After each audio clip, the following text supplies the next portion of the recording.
Salut, aujourd'hui une petite vidéo sur comment tenir les PAO parce que justement je vois trop de problèmes de gens qui se prennent la tête alors qu'il n'y a rien de plus simple. Donc on va faire un peu deux parties, une partie où il y a juste des PAO et puis il y a une partie où il y aura une ceinture où là on fera des enchaînements un peu plus avancés. Donc quand tu veux faire traiter ton adversaire, le but c'est quand même qu'il s'habitue à viser la zone de frappe, d'accord? Donc quand tu fais viser des gauches-droites, tu mets bien les PAO au niveau de ta tête. Hein. C'est rien que je fasse taper comme ça, il va pas s'entraîner à taper sur l'extérieur, c'est n'importe quoi. Donc, tu gardes bien les bottins au niveau de ta tête.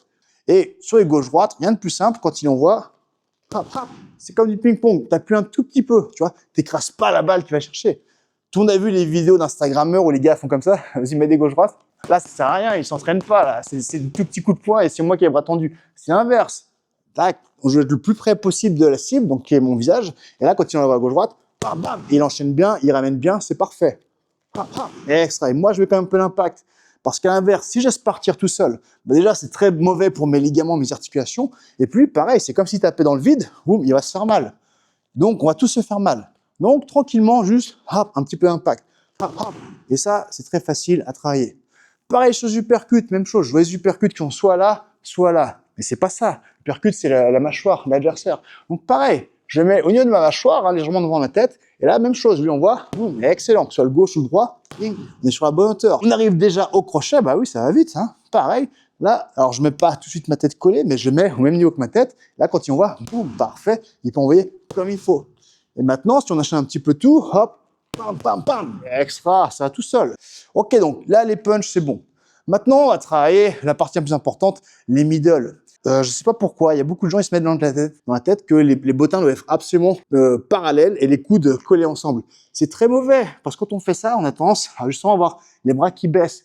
Devine qu'est-ce qu'il y a derrière les bottins. Si mes bottins sont horizontales et que sa jambe pas juste au-dessus, ça arrive où? Bing, en plein dans ma mâchoire. Donc c'est très mauvais. Même si il tape au niveau des bottins, mais que ça glisse, ça va arriver où? Bing, dans mon ventre. Donc c'est très mauvais. Non, les bottins, ils doivent être un peu avec une légère diagonale, mais presque verticale.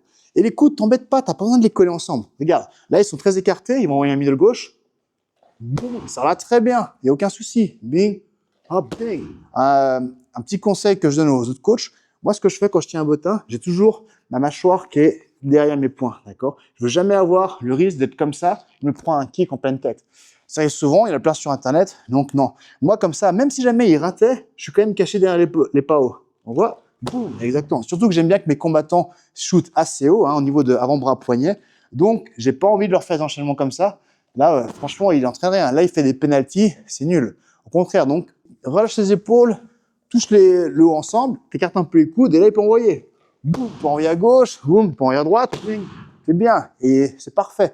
Et comme tout à l'heure, il y a un petit peu d'impact, mais il faut ni que tu baisses les bottins, ni que tu les pousses. Juste, boum, t'attrapes l'impact. Encore une fois, et boum, extra. Encore une fois, boum, excellent, excellent. Les high kicks, hein, même principe. Bon, là, ça, j'ai pas envie de t'expliquer. Hop, tu protèges ta tête. Encore une fois, t'es pas obligé de toucher tes coudes. Hein, tu peux laisser un peu d'écartement. High kick, boum, parfait, magnifique. Boum, pas si fort. Non, je rigole, bien sûr, c'est fort. Parfois, tu vois des gars faire ça pour les low kicks. Moi, je suis pas trop fan. Vas-y, on va. Bon. Et si je le fais léger, ok, vous êtes entendu là-dessus. On dit, ok, les low kicks légers, pourquoi pas. Si tu aimes bien faire ça, tu as confiance dans ta partenaire, fais-le, il n'y a pas de souci. Moi, j'ai testé ça parce que j'ai toujours peur que je me prenne un kick, soit en plein dans le genou, soit en plein dans le coude. Donc, si tu aimes et que tu aimes bien prendre des risques, fais-le. Moi, personnellement, je ne fais pas trop. Maintenant, on passe aux genoux. Là, la plus grosse erreur que je vois toujours sur les genoux, c'est les mecs qui font ça. Les genoux, vas-y, bing. À quoi on s'entraîne? C'est de la merde, ça. C'est pas bon du tout.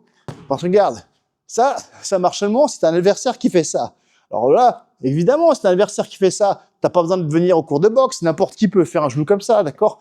Là, tu vas faire du crossfit, ça marche aussi. Non, au contraire, son genou, quand il me fait un coup de genou, ça va venir en plein mon plexus. Boum, exactement, ça va vraiment me transpercer. Tu vois, il fait vraiment une ligne diagonale qui me transperce. Bam. Donc, au niveau des bottins, pareil, si je fais que ça va pas. Moi, ce que j'aime bien, c'est en mettre deux, clac, l'un sur l'autre. Et tu vois, là, il y a carrément, ça fait comme un escalier. Et lui, il va venir vraiment viser en plein mon plexus. Excellent. Tu vois, hop là, boum, parfait. Ça arrive exactement là où ça devrait. Boum. Et surtout, de faire ça, ça empêche qu'il glisse. Comme ça, son genou, s'il glisse, il tape dans le bottin du bas. Et en haut, il va pas glisser parce qu'il arrive, boum, parfait, là où il devrait aller. Même principe, même position qui ressemble à ça pour les front kicks. Alors, quand tu es débutant, Les front kicks, tu peux les mettre comme ça, d'accord? Comme ça, lui, il peut vraiment shooter pleine puissance.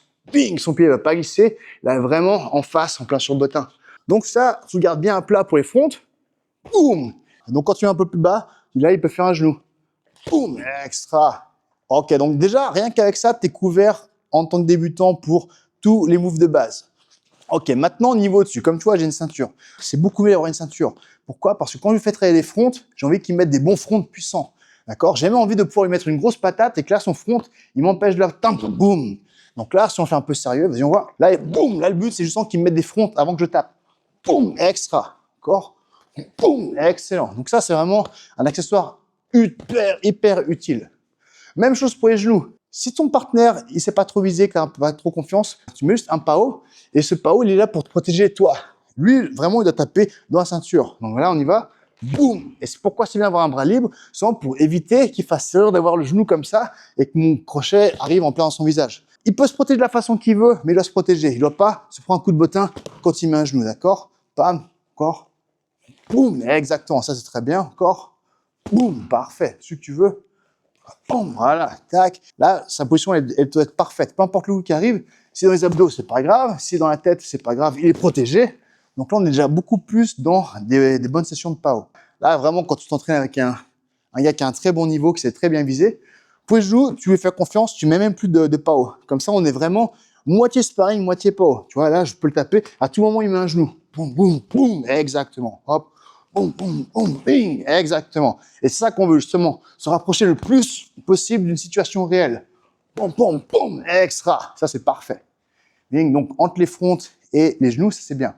Maintenant, vu qu'on est en train de parler des niveaux un peu plus avancés, on va aussi travailler un peu les coudes. Donc, les coudes, c'est comme les coups de poing, mais même chose. Tu ne veux pas le mettre trop près pour pas que son coude, il te rentre dans le nez ou dans la tête. Parce qu'on est vraiment prêt. Hein. Moi, je te jure, ça me fait flipper.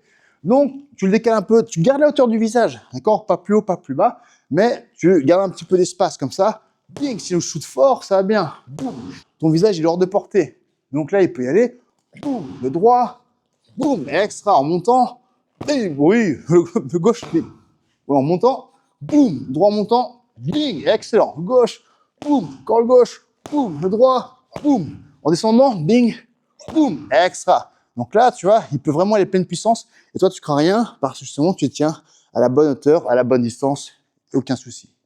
Encore un dernier truc qui est super intéressant avec les ceintures, c'est justement, tu peux le faire travailler un peu au punch. Et de temps en temps, boum, tu surprends au clinch, boum. Et là, il peut travailler.